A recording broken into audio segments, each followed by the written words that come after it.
I'm Danielle Carter. I'm 36 years old, and I own a heating and air conditioning company right here in Nashville. Most people are surprised when they find out, maybe because I don't fit the image of someone crawling around in attics fixing ventilation systems. But I built Carter Climate Solutions from the ground up. What started as a one-woman operation with a secondhand toolbox and a beat-up truck has grown into a team of 15, serving everything from small homes to major hospitals. I didn't grow up dreaming of HVAC systems. Honestly, I never had the luxury to dream much at all. Life pushed me into survival mode early, especially after losing both of my parents in a car crash when I was just 31. That night still lives in my bone show. A quiet evening turned into a phone call that split my world wide open. One moment, I was texting my mom about her anniversary dinner. The next, I was signing guardianship papers for my 14-year-old sister Brielle, who went to bed a teenager and woke up an orphan. If this story resonates with you, please like, share, and subscribe to hear more stories of family, identity, and resilience. Your support helps these voices be heard. Taking care of Brielle became my mission. I swore I'd give her the future our parents wanted for her, even if it meant setting aside my own. Back then, I was still wearing my HVAC jumpsuit 6 days a week, working overtime just to keep up with bills and put money into a college fund I didn't think I'd need for another decade. Every wrench I turned, every unit I installed, I was thinking about her. It wasn't just work anymore, it was sacrifice. We were so different, even then. I was hands-on, practical. Fix the problem, move on. She was all ambition and elegance, obsessed with French films and big dreams. While I was patching ductwork, she was winning academic awards and planning for a future that stretched far beyond Nashville. I didn't envy her, no. I loved that about her. But I'd be lying if I said I never felt small. Especially when she'd look at me and ask, "Don't you ever wish you did something more important?" Those questions stung, but I brushed them off. I figured she was young. She didn't understand the weight I was carrying, and truthfully, I didn't want her to. I wanted her to have the freedom to be unburdened, to dream big. I wanted her to soar. At the time, I thought love meant doing everything without ever asking for anything in return. I didn't realize I was teaching her that my work and maybe even I were easy to overlook. But that lesson would catch up with us both. And it all began with a Thanksgiving invitation that should have brought us closer, but instead pulled the last thread that held us together. Looking back, I think part of me believed that if I gave Brielle everything: stability, opportunity, a chance to shine, she'd grow into someone who appreciated where she came from. Someone who remembered that it was our parents' grit and my sacrifice that paved her path. But the more I gave, the more invisible I started to feel. The first few months after the accident were a blur. I barely had time to grieve. One minute, I was choosing headstones. The next, I was filling out school forms and figuring out how to pack a teenager's lunch between service calls. Grief didn't wait for quiet moments. It hit me in the hardware aisle or in the silence of our living room after Brielle went to bed. But I kept pushing forward, because that's what big sisters do when life falls apart. I remodeled the guest room to make it feel like her own space. I changed my work schedule so I could drive her to school in the mornings. I traded date nights for late-night tutoring sessions. At 14, she was grieving too, and I didn't want her to feel abandoned. I wanted to be the soft place she could land, even if that meant I never had one myself. I still remember the first time she brought up college, how her eyes lit up talking about New York, about Wellington University, this elite private school she'd dreamed of since middle school. Tuition was $56,000 a year. I swallowed hard and smiled. "We'll figure it out," I told her. And somehow, we did. I took on commercial contracts that nearly broke my back and maxed out my team. I skipped vacations. I lived in the same tiny bungalow on the east side of Nashville while my business income grew because every extra dollar went into her future. I was proud of that. Every invoice I sent, every repair I completed, I saw her name stamped across it in invisible ink. And when that acceptance letter came, and she called me sobbing happy tears, I really thought it had all been worth it. Are you serious? She'd asked, voice trembling, when I told her not to worry about the cost. You're going to pay for all of it? Of course, I said. It's what Mom and Dad would have wanted. In that moment, it felt like love had won. But love, as I would learn, can't always protect you from the slow erosion of respect. And no amount of money in the world can buy someone else's gratitude. Still, I kept believing. Maybe because I needed to. Maybe because it was the only thing holding me together as I watched the girl I raised drift farther and farther into a world where my name didn't seem to belong. And that drift would become undeniable the moment Grayson Whitmore entered the picture. It started subtly. Little shifts in Brielle's tone when she called. The way she'd gloss over details about her life at Wellington, as if the gap between our worlds had grown too wide to bother explaining. But everything changed the fall of her sophomore year when she told me about him, Grayson Whitmore. From the start, I could hear it in her voice. That lilt of awe, that breathless energy reserved for something or someone who promised everything she thought she was missing. Grayson came from old money. His father, Sterling Whitmore, was a founding partner in a private equity firm in Manhattan. His mother sat on the board of 3 museums. They had a brownstone in Brooklyn, a vineyard in Napa, and a private chef named Luca. Brielle told me all of this in one phone call, her words tumbling over each other like she couldn't say them fast enough. I laughed softly at first, teasing her, "You've been busy." But the truth was, something clenched in my chest when I heard how different she sounded. Like her voice was dressing itself in silk and pearls. Then came the invitation. "They've invited me to their estate for Thanksgiving," she said one day, as casually as if she were describing a trip to the grocery store. But that word estate landed like a weight. "Oh," I said, doing my best to keep my voice even. "I figured we'd spend Thanksgiving together, like always." "I know," she replied quickly. "But I thought maybe we could do something before that weekend? A little pre-Thanksgiving dinner at my apartment. I'd love for you to meet Grayson and his friends." It caught me off guard. Part of me was relieved she still wanted me there at all. The other part? Nervous. Uneasy. But I said yes, of course I did. Because she was still my sister. Still, the girl who used to braid my hair while we watched Saturday morning cartoons. I offered to come early and help cook. She said that'd be great, then added, almost too quickly, "Grayson's friends are really particular about food." I should have paid more attention to that line. Should have asked why it mattered so much. But I was too focused on being included on not missing whatever version of her life I was still allowed to see. I remember standing in the grocery store the night before, staring at the list she'd sent me. Imported cheeses, Pinot Noir, truffle oil. This wasn't the Brielle who grew up on pot roast and boxed mac and cheese, but I didn't question it. I loaded my cart with every item she requested and told myself this was just her growing up. What I didn't see coming was how far she was willing to grow away from me. The next afternoon, I pulled into the parking lot of Brielle's off-campus apartment complex, a high-end building I'd been covering the rent for since her freshman year. I'd been there a few times before, mostly when helping her move in or dropping off care packages. But that day felt different. I had grocery bags in my arms, a knot in my stomach, and the quiet hope that maybe, just maybe, this dinner would be a chance to reconnect. Brielle opened the door, glanced past me toward the lot, and immediately frowned. "Where's the truck?" she asked. "I took the Civic," I replied, gesturing to my older but reliable sedan. "Didn't think I'd need my work rig today." She visibly relaxed. "Good. Come in quick before anyone sees, before it gets cold." I pretended not to hear the slip, but it echoed anyway. Inside, the apartment looked like something out of a lifestyle magazine. New artwork adorned the walls.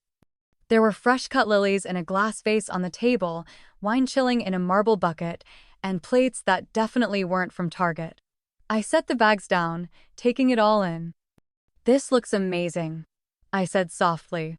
"You really didn't have to go all out." "It's important to make a good impression," Brielle replied, taking the groceries and moving swiftly into the kitchen. "Grayson's friends they're used to a certain standard." As we prepped the meal, her comments started stacking up like stone, subtle but sharp. Can you make sure the cheese is cut into uniform cubes? Don't mention you own an HVAC company, just say you run a business. Maybe skip the story about the time we locked ourselves out of the house with chili on the stove. Each one chipped at something in me I hadn't realized was still fragile.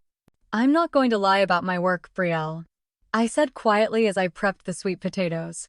I'm proud of what I've built. It's honest. It helps people. I know, she muttered. It's just, these people don't really understand that kind of thing. Before I could respond, my phone buzzed on the counter.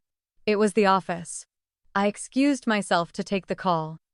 Carter Climate Solutions, this is Danielle. Hey, Danielle, it's Erin. I hate to bother you, but the temperature in the surgery wing at Mercy General just spiked. The backup system isn't regulating properly. They've got operations scheduled tonight. I didn't hesitate. Tell them I'm on my way. When I hung up, I turned back to Brielle. I have to go just for a bit. Emergency call at the hospital. But I'll be back before dinner starts. Her face darkened. Seriously? You're leaving now? People are arriving in 3 hours. It's a surgical floor, Brielle. If the air system fails, people could die. I'll be back in plenty of time. She didn't respond. Just turned back to her chopping board, lips pressed tight. I left feeling torn, like I was being pulled between who I am and who she wanted me to pretend to be. And for the first time, I realized those two things might never fit in the same room. I made it back to Brielle's apartment 2 hours later, just like I promised. The emergency at Mercy General had been serious, but we stabilized the system in time. I hadn't had a moment to change, though, and I was still in my navy blue work uniform, boots scuffed from the rooftop compressors, my company logo stitched proudly over my heart. When Brielle opened the door, her eyes dropped instantly to my jumpsuit. She didn't say hi, didn't smile. You couldn't have changed first? She hissed under her breath. I didn't want to be late, I said, brushing past her gently. I came straight here to help. She stared for a second, jaw clenched. Then she grabbed my arm and steered me toward her bedroom. Just put on something else, please, anything. There was no warmth in her voice. No thank you. Just embarrassment. I changed into jeans and a simple sweater from the emergency stash I kept in my car. Years of being on call had made me practical. When I re-entered the kitchen, Brielle was carefully arranging crostini with some imported fig spread. Is this outfit acceptable now? I asked quietly. She barely looked at me. It's fine. Can you finish setting up the table? I moved silently around the apartment, lighting candles, laying out silverware, adjusting wine glasses until everything looked just right. I tried not to notice the absence of anything familiar, no photos of our family, no nod to the holidays we used to spend together back home. It all felt staged. Like I'd walked into a showroom version of my sister's life, and somehow, I was the only unscripted character. The guests started arriving not long after. Grayson was first, tall, polished, every strand of blonde hair perfectly in place.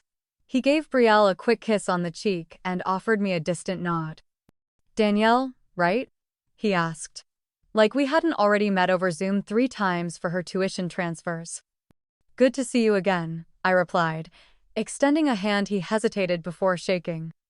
Next came Sebastian and Madison, then Justin and Zoe, all dressed like they'd stepped out of a luxury fashion ad. Every greeting was cordial, polite, and distant. And as we eased into small talk over glasses of wine, the separation between us became painfully clear. Spring breaks in Ibiza, unpaid internships in Manhattan, family foundations, and hedge funds. Their conversations floated in a language I understood technically but had never been invited to speak fluently. So, how do you know Brielle? Sebastian asked at one point, swirling his wine without looking up. I opened my mouth, but Brielle cut in before I could speak. She's my sister. Just visiting from Nashville for the weekend. Oh, nice, Madison said, giving me a perfunctory smile. What do you do? Before I could answer, I saw Brielle tense, her shoulders rising slightly, her hand tightening around her glass. I own an HVAC company, I said calmly. Heating, ventilation, and air conditioning. We specialize in residential and commercial systems. There was a pause. Sebastian raised an eyebrow. So, like the person people call when their AC breaks? Among other things, I nodded. We just finished an install for the trauma wing at Mercy General. Amanda, one of the quieter guests, leaned forward with genuine interest. That actually sounds really important. My aunt needed surgery last year, and the room was freezing, they had to delay it. Com. I smiled at her gratefully. But before I could respond, Brielle clapped her hands together, interrupting. Grayson, didn't your dad just order that new yacht? You should tell them about it. And just like that, I faded into the background, my presence quietly edited out of the scene. As the evening wore on, I tried to stay in the memento smile when someone looked my way, to pass dishes and laugh at stories I didn't understand. But I felt like a stranger in a costume, pretending to belong at a dinner I had helped prepare but wasn't really part of. Over dessert, Brielle made an announcement, her voice tinged with pride. The Whitmores invited me to their estate in Connecticut for Thanksgiving, she said, placing her spoon gently on the edge of her plate. Grayson says the chef they fly in studied in Paris. Oh wow, Madison murmured. That sounds incredible. A.B. What about your family traditions? Amanda asked, glancing at the both of us. Don't you usually go home for Thanksgiving? Brielle waved her hand dismissively. We don't really have any traditions, just the usual stuff, nothing exciting. That hit harder than I expected. I set down my fork carefully and looked at her. Actually, we did have traditions. Mom's cranberry sauce. Dad's rule that everyone had to say one thing they were thankful for before dinner. The backyard football game, even when it snowed. Danielle. Brielle snapped, not looking at me. Nobody wants to hear about that old stuff. The table went awkwardly quiet. Grayson shifted in his chair. Amanda glanced between us. I caught Sebastian hiding a smirk behind his wineglass. I think it's lovely, Amanda said softly, trying to ease the tension. Those sound like beautiful memories. But Brielle was already clearing plates, fake smile plastered on. Who wants coffee? She called out, sweeping away the conversation like crumbs on the table. I followed her into the kitchen, quietly setting down the tray of empty cups. Why'd you cut me off like that? She turned sharply, not bothering to lower her voice. Because you always bring up that stuff like it matters here. It doesn't, you don't get how these people think. So now it's shameful to talk about where we come from? No, she whispered, then louder. Yes. Maybe. I don't know. I'm trying to fit in, Danielle. You wouldn't understand. I stepped back, stunned. You're embarrassed by me. Her silence was louder than any confession. You don't want anyone knowing I run a heating and air company. That I paid for all of this. Her eyes darted away. Just don't bring that up tonight, please. Fine, I said quietly. I'll keep your secrets. We returned to the table with polite smiles. But the air between us had shifted thick, brittle, and ready to break. I sat through the rest of the night like a ghost present, but unseen. And I knew something had cracked open between us that might never close again. I didn't sleep much that night. I lay in the guest room of a quiet hotel just a few blocks from Brielle's apartment, staring at the ceiling while her words played on loop in my head. You wouldn't understand. Just don't mention your work. You're embarrassing me. I kept thinking about that dining table. How I'd set each place with care, how I'd ladled soup into bowls and smiled politely while being erased in real time. How the people eating my food would never know that I was the reason the table even existed. By morning, the shame had twisted into something else, something sharper. And when I pulled into my driveway back in Nashville later that afternoon, that simmering frustration finally gave way to something raw, grief. Not just for how Brielle had treated me, but for the years I had spent sacrificing everything for someone who now couldn't bear to be associated with me.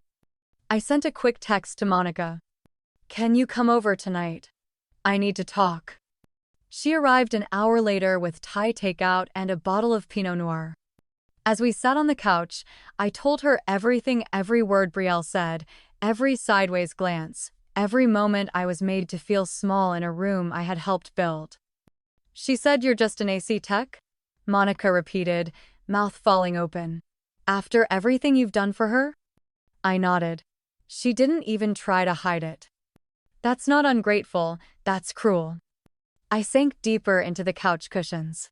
I keep thinking I must have said something wrong. Maybe I pushed too hard. "Number stop." She cut in firmly. "You didn't do anything wrong, Danielle. You showed up, you helped her, and you were proud of the work you've built. That's not shameful, that's strength." Her voice grounded me, but the ache in my chest was still there. Do you know how many holidays I worked overtime for her tuition? How many weekends I gave up just to keep up with her housing and books? "Maybe it's time she starts learning what real sacrifice looks like," Monica said gently. A long silence settled between us. Then she added, "Have you ever calculated it? The total, what you've spent?" I shook my head. So we did. I pulled out my laptop and opened my QuickBooks records. Line by line, we added it all up: tuition, apartment rent, meal plans, books, allowance, the furniture I helped furnish her place with. When the number flashed on the screen, I blinked twice. $123,480. That's what I had spent on her education, living expenses, and personal costs in less than 2 years. That doesn't even include the time, the therapy bills, or your peace of mind," Monica said, voice tight. For the first time, I felt something shift inside me. I wasn't just tired, I was done. I had built my business with grit and calloused hands. I'd shown Brielle love through action, through sacrifice. But what I hadn't shown her, what I now realized she needed most, was a boundary. And that reckoning was long overdue. The next morning, I sat at my kitchen table long before the sun came up, still in my robe, still running my fingers over the edge of that spreadsheet like it could explain something I hadn't yet named. I stared at the number $123,480 as if seeing it again might dull the sting. But it didn't. If anything, it solidified what I already knew in my bones. This wasn't just about money. It was about respect. About love being handed out conditionally. About giving until I had nothing left and still being treated like I was never enough. My phone buzzed. A text from Brielle. "You totally overreacted. You embarrassed me in front of Grayson. Why couldn't you just play along for one night?" There was no apology. No recognition of the pain she'd caused. Just blame, deflection, and entitlement, wrapped up in entitlement I'd unintentionally helped build. I read it twice. Then I set the phone down and didn't answer. Later that day, I opened the separate bank account I'd created years ago, labeled Brielle College Fund, and stared at the balance. $84,000 remained. Enough to cover the next few semesters at Wellington. But my fingers didn't hesitate. I initiated the transfer back to my primary business account and paused as the confirmation screen asked, "Are you sure?" I closed my eyes. I pictured Mom's hands kneading pie dough the night before Thanksgiving. I pictured Dad's laugh as he tossed the football in the cold. I pictured myself scraping ice off a rooftop AC unit at 2 a.m., shivering and exhausted, because I needed the overtime for Brielle's rent.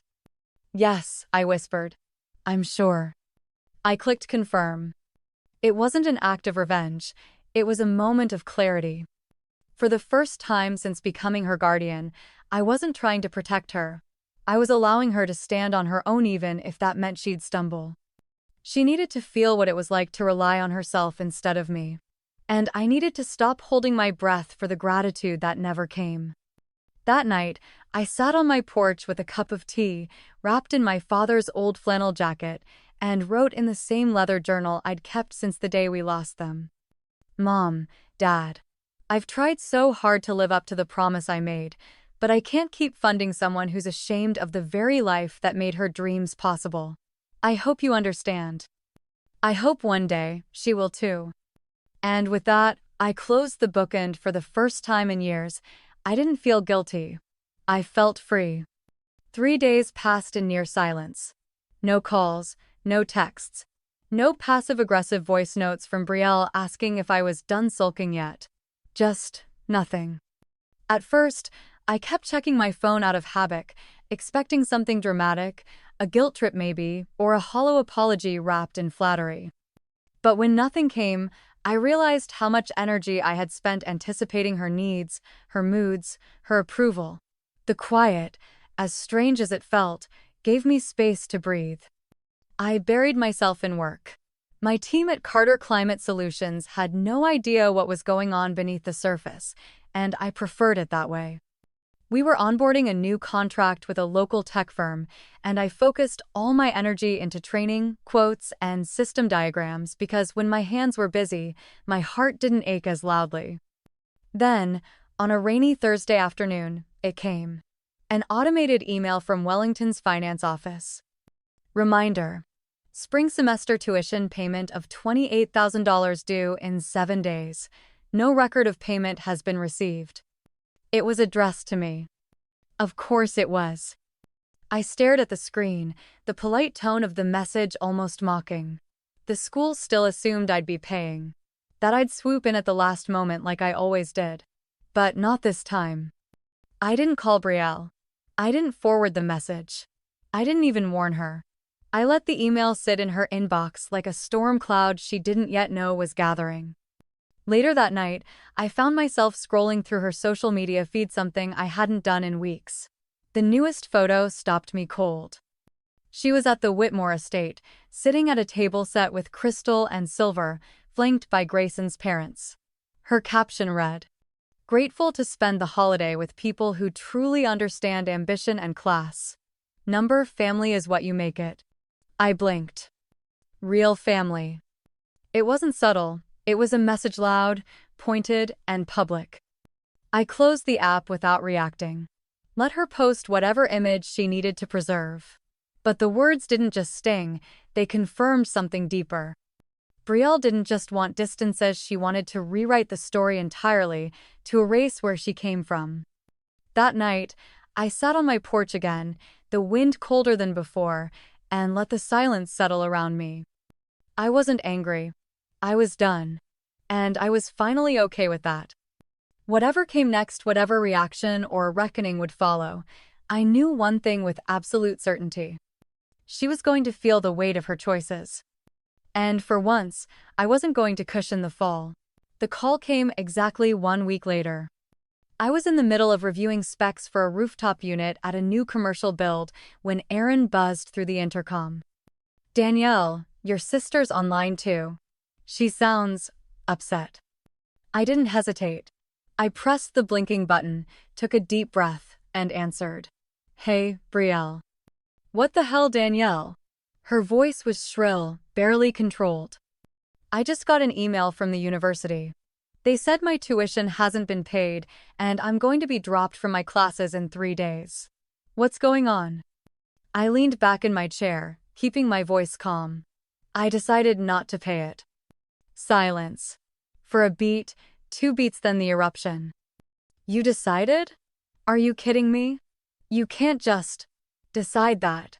You've always paid my tuition. You promised Mom and Dad." "I promised to take care of you, Brielle," I said quietly. "Not to fund a lifestyle where I'm treated like I'm beneath you." Her breathing hitched. "This is about that stupid dinner party? Are you seriously ruining my education over one comment?" "It wasn't one comment," I replied. "It was a pattern. You've made it very clear, in words and in actions, that you're ashamed of me, of what I do. And yet you keep taking what I provide without a second thought." "That's not fair," she snapped. I was under a lot of pressure. "Grayson's friends." "I don't care about Grayson's friends," I interrupted. "I care about being treated with basic respect." She scoffed, but I heard an edge of panic creeping in. "So what am I supposed to do? Drop out of school? Get a job waiting tables? Take on debt I can't manage?"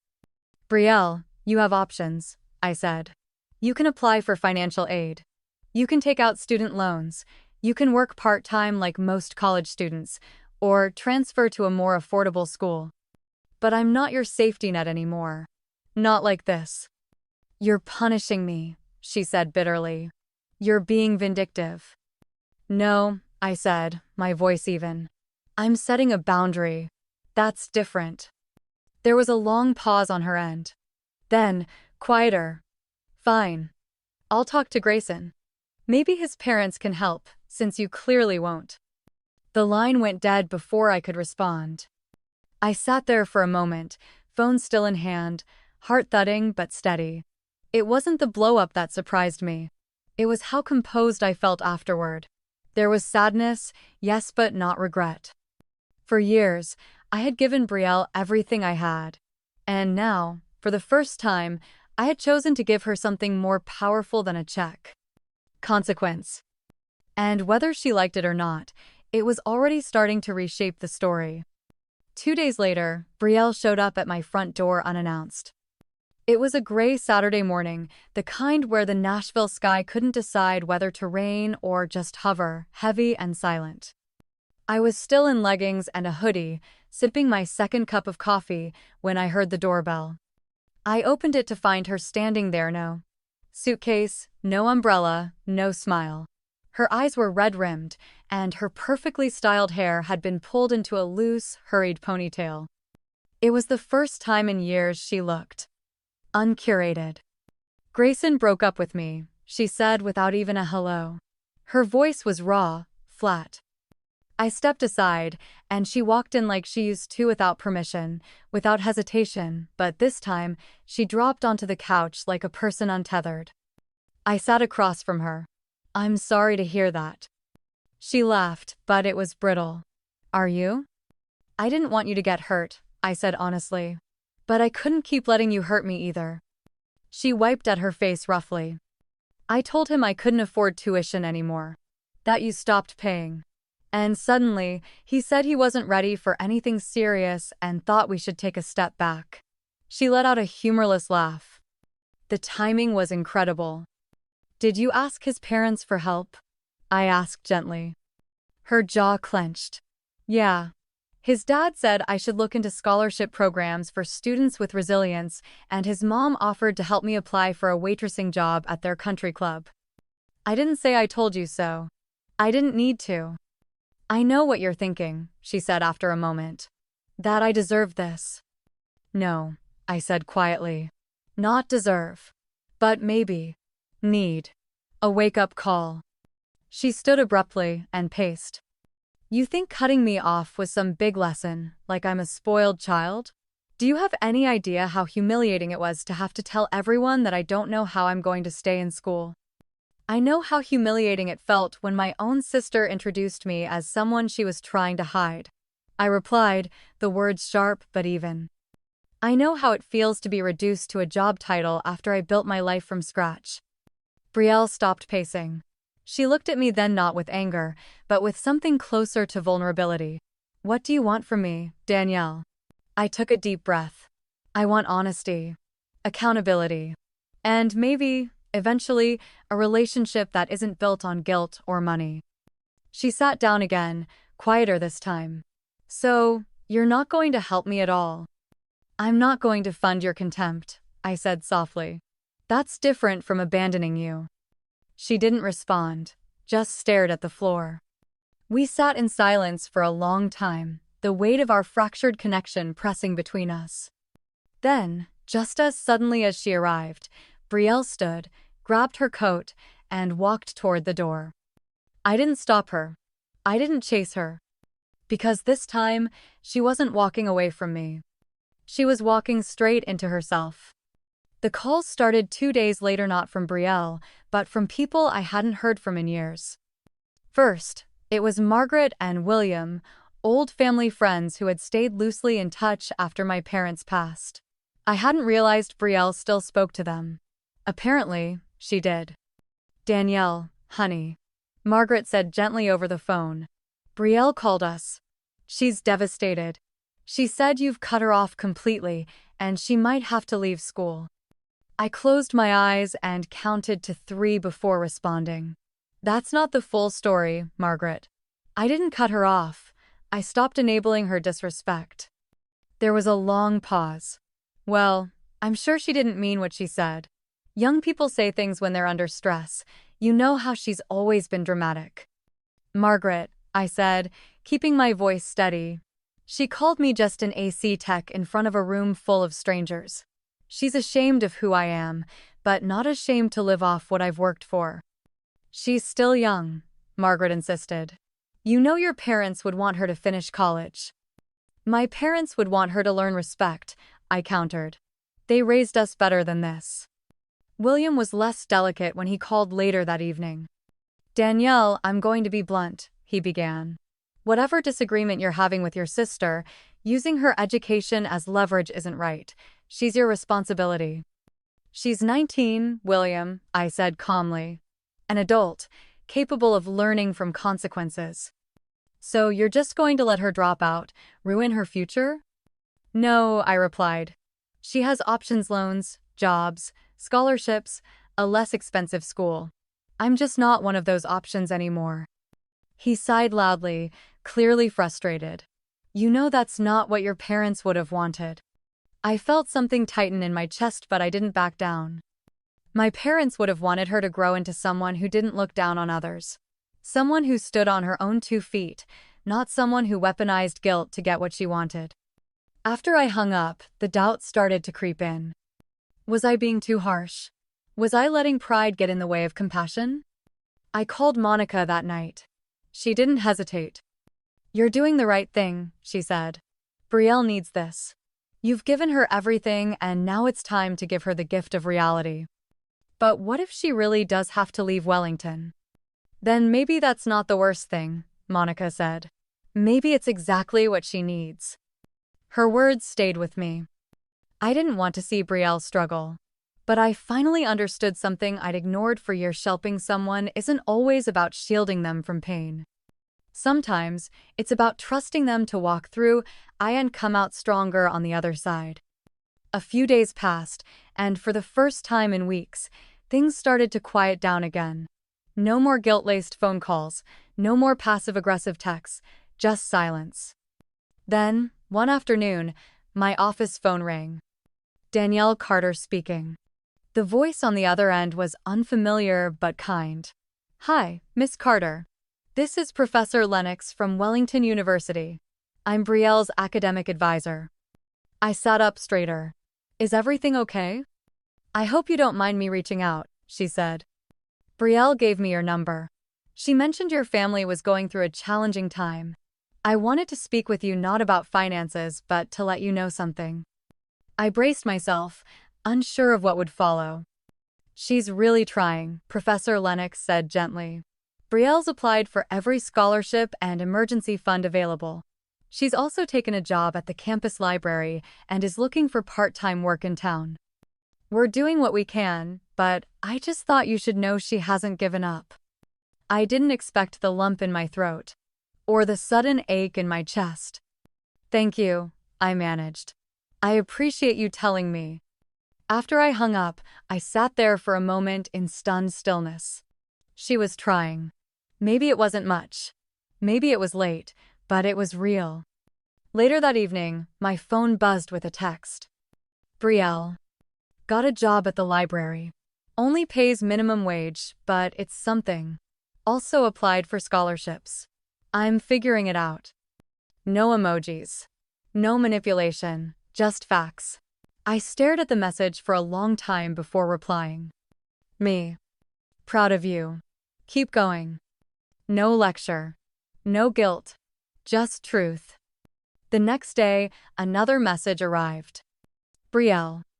Had to move out of my apartment. Can't afford the rent. Sharing a dorm with Zoe now. It's cramped, but she's been really supportive. Even Madison said I was way out of line at the dinner party. That last sentence caught me off guard. Brielle was beginning to reflect. Not perfectly. Not fully. But the cracks were showing, letting in just enough light. And for the first time in a long time, I didn't feel like I had to chase her down to make her understand. She was starting to walk toward understanding all on her own. No rescue.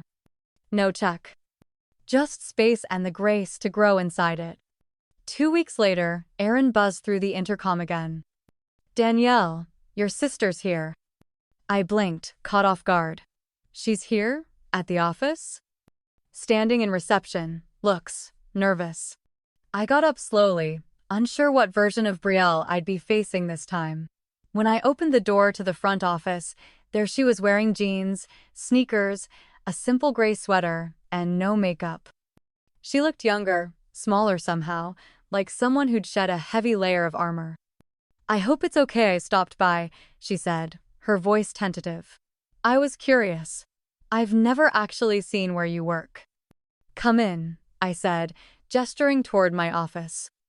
She stepped inside, taking everything in my frame certifications, the blueprint renderings on the wall, the team photo from our first major commercial install. "This is impressive," she murmured. "Thanks," I replied, watching her carefully. "What brings you by today?" "I wanted to talk. In person," she said, then hesitated. "Also, I kinda wanted to see you in your world. I've never really, I never took the time before." Before I could answer, the office line rang again. I picked it up. It was a service emergency at Rivergate Tower, one of our largest corporate clients. The building's HVAC system had gone down, and the tenants on the top floors were threatening to cancel their lease if we didn't respond fast. "I need to head over there," I told Brielle, already grabbing my clipboard and keys. "We're the only ones they trust with their high-rise system. If you want, you can ride along." To my surprise, she nodded. "Yeah, I'd like that." 20 minutes later, we pulled into the Rivergate service lot.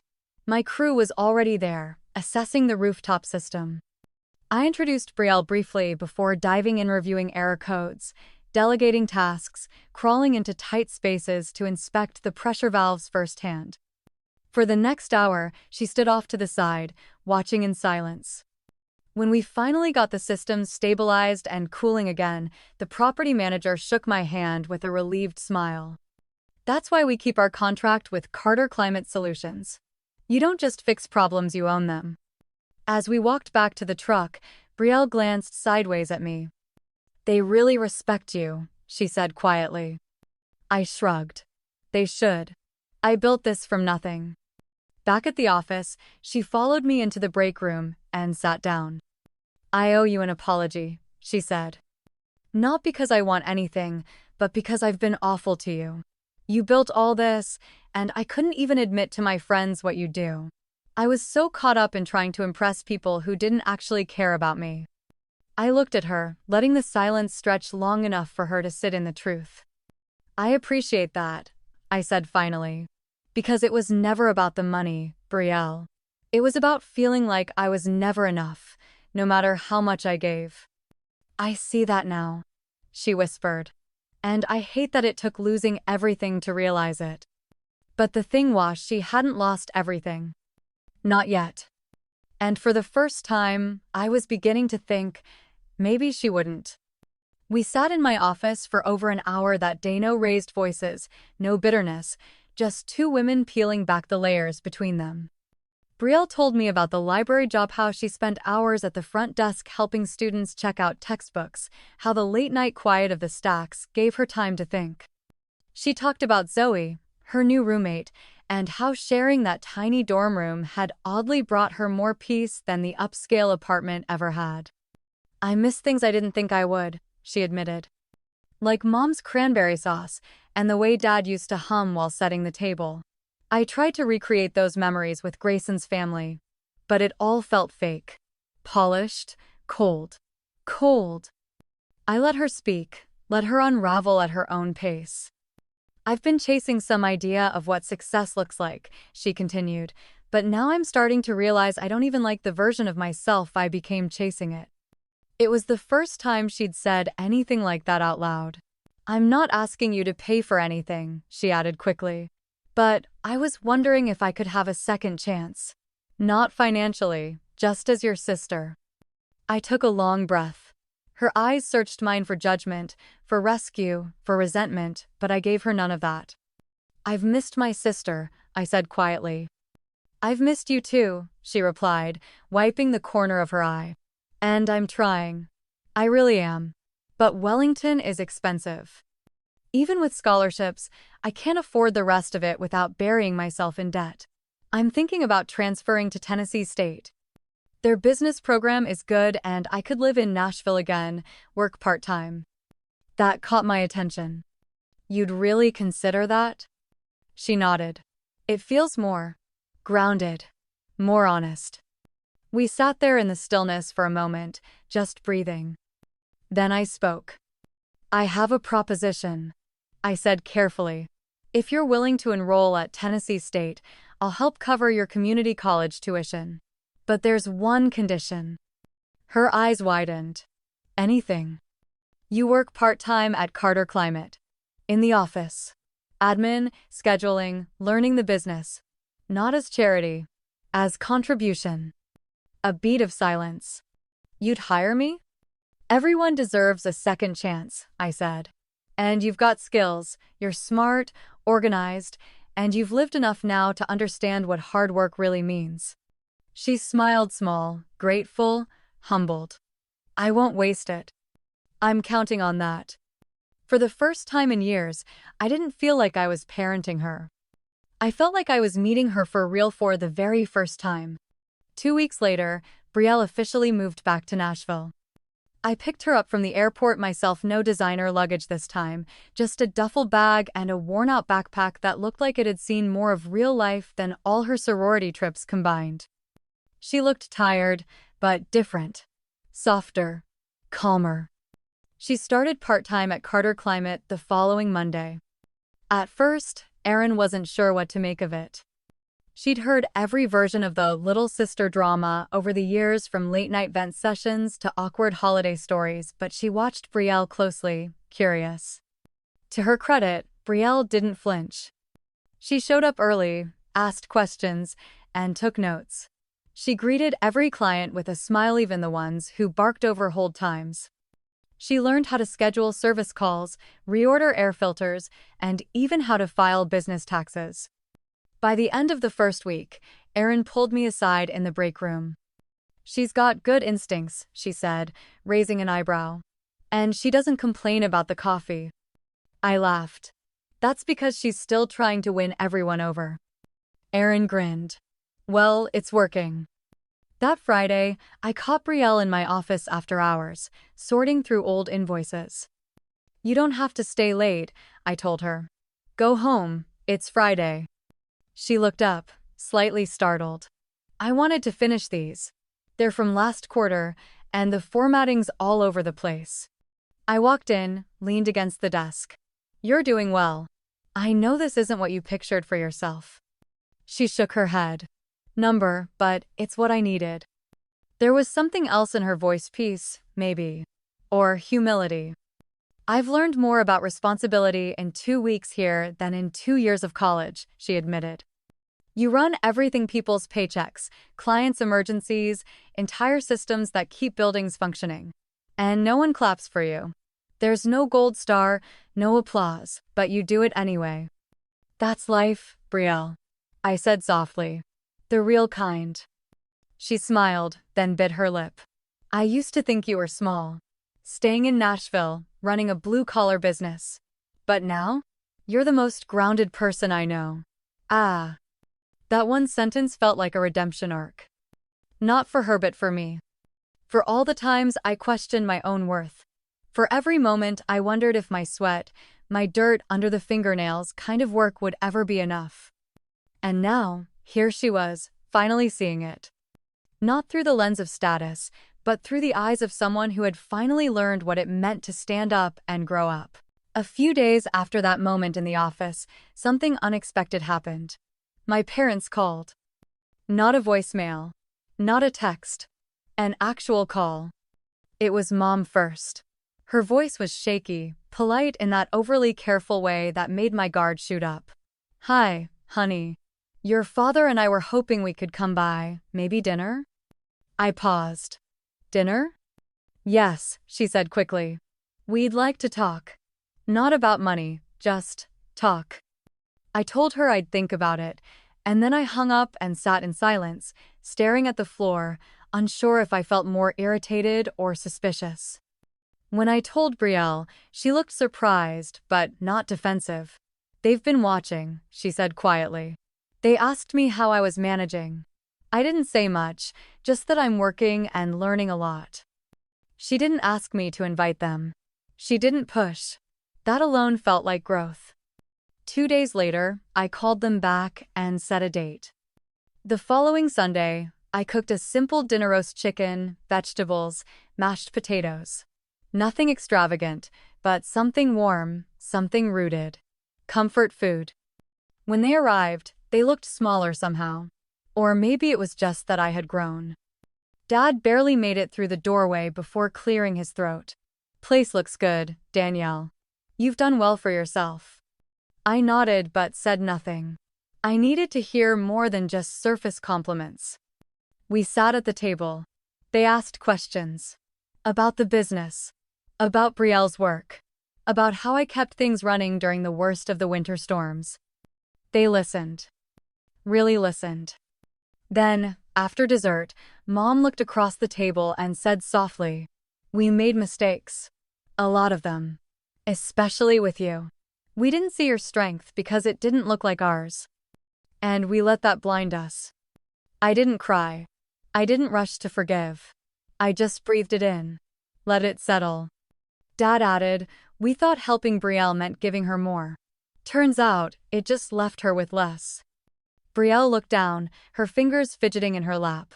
But I reached across the table and placed my hand over hers. "There's still time," I said. "But the work has to be real." Mom nodded. "We're ready." It wasn't a grand reconciliation. It wasn't the fairy tale where everything gets tied up neatly in one night. But it was a beginning. And for the first time in a long time, we sat together not as roles we'd failed to play but as people, finally ready to face each other with something real. The days that followed that dinner felt still. Like the first morning after a storm, when the world hasn't quite figured out what to do with the quiet. There were no grand apologies from my parents the next day. No sudden offers to make up for lost time. But there were small things. Thoughtful things. Dad sent over a toolbox he'd customized with Carter Climate's logo engraved on the side. "Figured it's about time I added something useful to your shop," he'd written in a note.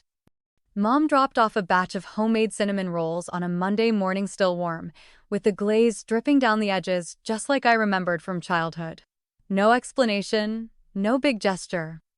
Just a silent olive branch with powdered sugar on top. And Brielle. She stayed steady. She didn't backslide, she didn't play the victim. She just kept showing up both at work and at home. We were sitting on the back porch one evening, watching the sun dip behind the rooftops, when she said, "I got accepted into Tennessee State's business program, full transfer starting in the fall." My heart swelled. "That's incredible, Bri." She smiled. "I wouldn't have done it without this job. Without you." I looked at her, really looked in for once. I didn't see the girl who borrowed my clothes without asking or racked up credit card bills I had to clean up. I saw a woman rebuilding herself from scratch, brick by brick. There was one more thing she said that night, just as we were gathering our mugs and heading inside. "You were never small, Danielle. I just wasn't ready to see you clearly." That stuck with me. Because for years, I let their version of success shrink me. I let their approval or lack of it define how tall I stood. I had measured my worth by how much I could provide for everyone but myself. But not anymore. Now, I was building something different. Not just an HVAC company, not just a career, but a legacy rooted in work ethic, grit, and grace.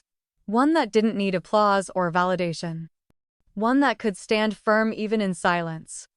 And slowly, piece by piece, my family was learning how to stand beside it. Not over it. Not instead of it. Beside it. With me. Fall crept into Nashville with that crisp air I always loved, where the mornings feel sharper and the leaves start whispering that change is coming. And this year, the change felt earned. Carter Climate had its busiest season yet. Word of mouth had grown, and so had our client base. Erin was managing the schedules like a symphony, and Brielle? She had become the heart of the front office. Efficient, warm, reliable. One Friday morning, I walked in to find a line of cupcakes on the counter, each topped with a little frosting flame. "What's this?" I asked. Brielle grinned. "1-year anniversary of your ownership.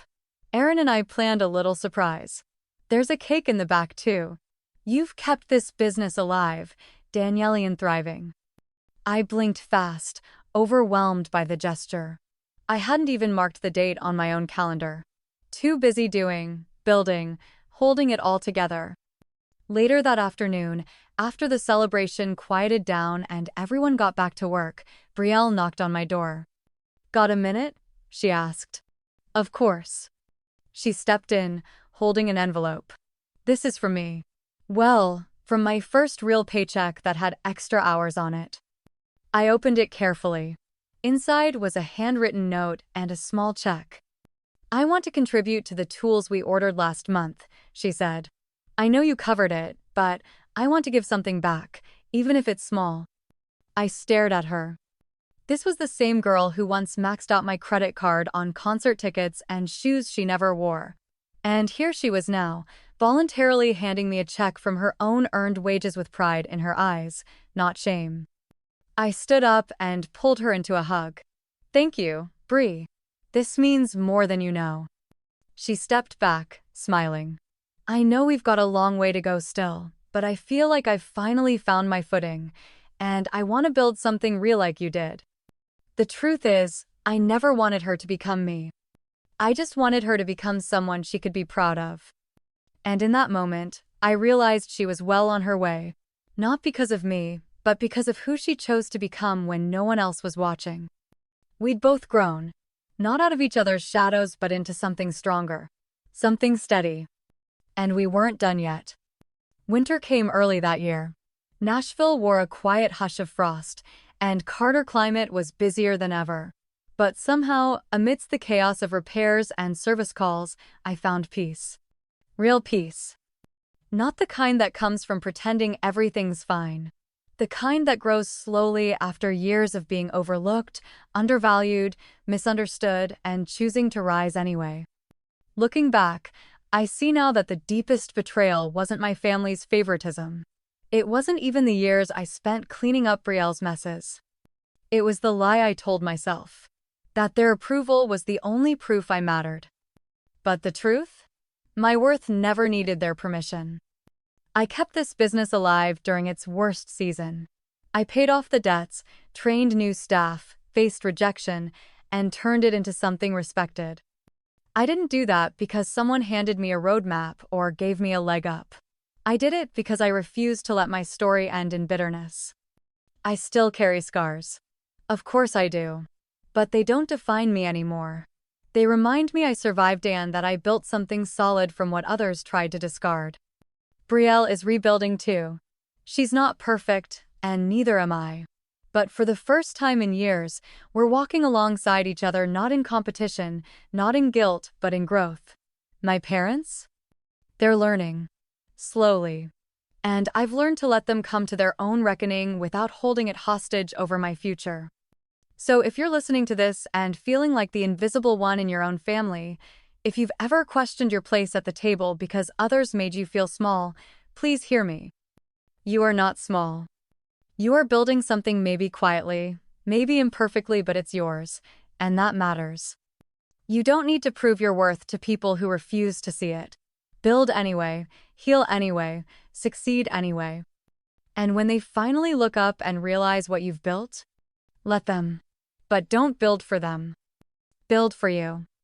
If this story meant something to you, if you saw a piece of yourself in my journey, please subscribe, like, share, and leave a comment below. Your voice matters more than you know. And you never know who might need to hear yours next.